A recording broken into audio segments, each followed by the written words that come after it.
There's many factors that go into making a show-winning quilt, including the design of the quilt, the colors that are used, how well things are put together, the construction techniques. But another factor that's also very important is how well it's quilted. And tension, machine tension, plays a very important factor in the outcome of the quilting. Not only does the quilt have to be quilted well on the front with proper tension on the front, but also on the back. Correct tension shows up both on the front and the back, and when the tension is correct, the top and the bottom stitch will come together, making the stitch, forming the knot between the top and the bottom stitch in the middle in the batting of a quilt. Achieving proper tension with a long arm is one of the most challenging tasks that the long arm quilter faces.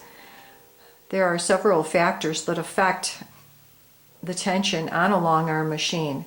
They include the top, the type of fabrics that you find in the top, whether they're cotton or batik, as well as the type of fabric that you have on the backing. The batting also influences the tension, as well as the type of thread that you're using, whether it's cotton or poly, a blend, even whether it's variegated or not.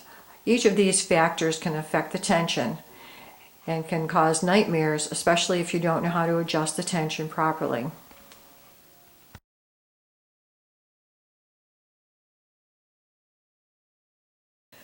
Correct overall tension of a long arm actually begins way down here with correct bobbin tension. Interesting, most long arms prefer a looser bobbin tension. So what does improper tension look like? This illustrates wrong tension. This is the back of the quilt on the roller, and you can see that there's many loops indicating that the top tension is too loose and the top thread is being pulled down to the bobbin. If we were to look at this on the front side, we would see absolutely beautiful stitches like those, but the back side looks like this, where the top thread is actually laying right along the bottom side. Sometimes this is called railroading, and this is a severe example of it.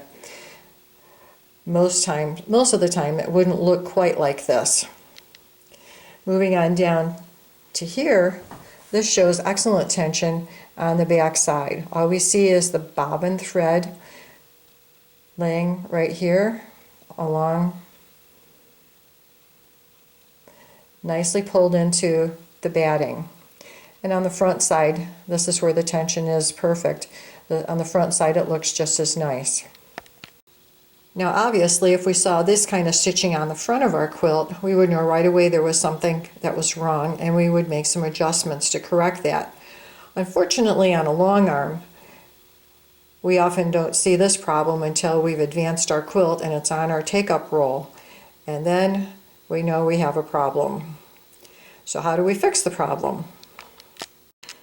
I know many times when we see problems on the back of our quilt or on the top of our quilt, the first thing that we go to is our top adjustment knob for the top tension. One of the issues that we face with long arm quilting is that on our long arm machines, this knob has no numbers on it, and we can turn and turn and turn one way, turn and turn another way, and we still end up not having a balanced stitch.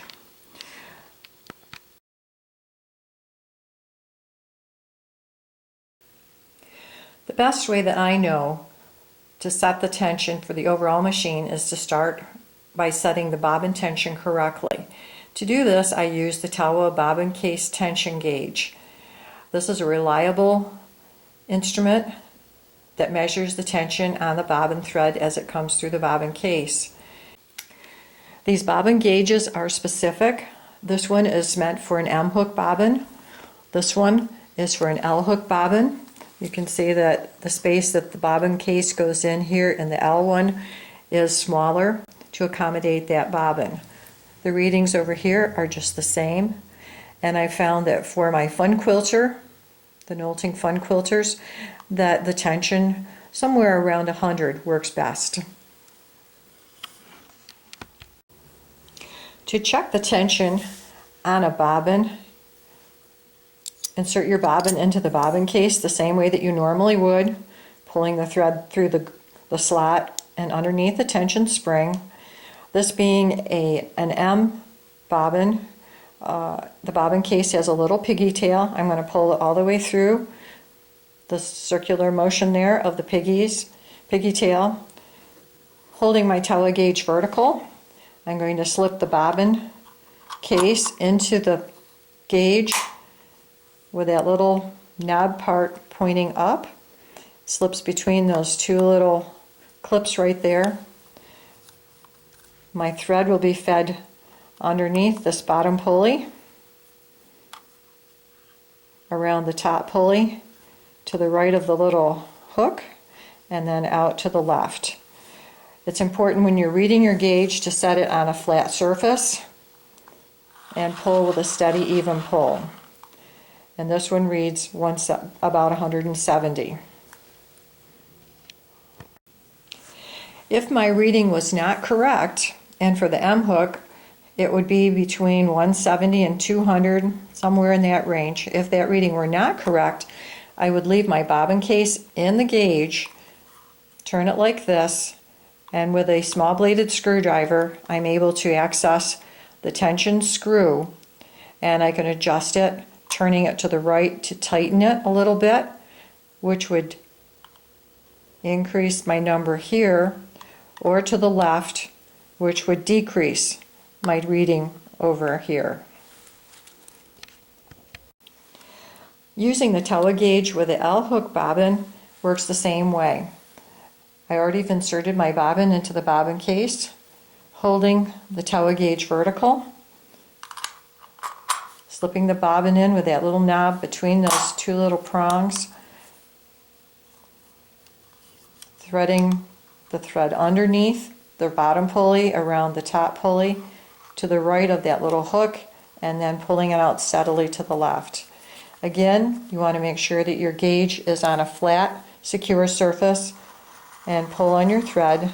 This one is actually reading about 120 to 125, which might be a good starting point. We could try it and see, and if not, if it's not right and I can't get my tension adjusted, I would probably loosen my tension screw that's right there, turning it a little bit to the left to loosen the tension on the thread as it slides through underneath the tension spring of my bobbin case. One of the things about using a bobbin gauge is that you can have consistent tension from one bobbin to the next. You will have minimal tension adjustment on your top tension as you change from one bobbin to another or one type of thread to another, because as you switch from one bobbin thread to another, you will adjust your tension screw over here so that you're back to that same reading on the M, 170 to 200, on the L, around 100, give or take a little bit on that.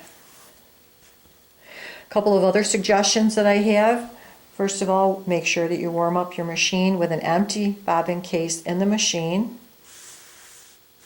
Wind all of your bobbins, or at least most of them that you think you'll be using for your project at one time, using a commercial bobbin winder so that they are wound snugly and with a consistent wind. And most important of all, with every change of bobbin, always check your bobbin tension. That's the time to make any adjustments in your bobbin tension. If you follow these simple rules, you should have good tension on your quilts most of the time. Using a Towa bobbin case tension gauge will help you achieve uniform tension from one bobbin to the next, and as a result will help improve the tension quality on your quilts.